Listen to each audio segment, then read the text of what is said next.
Manual কি বলছে? কোথায় দাঁড়িয়েছিস তুই? যাও যাও ওদিকে যাও। ওই কেকটা নষ্ট করে দিল।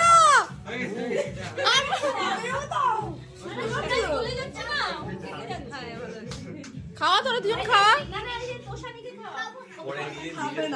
একটু খাও। এই দেখ এটা কি লেখা আছে? তুমি খাও। এই দাদাকে খাও না। রুটি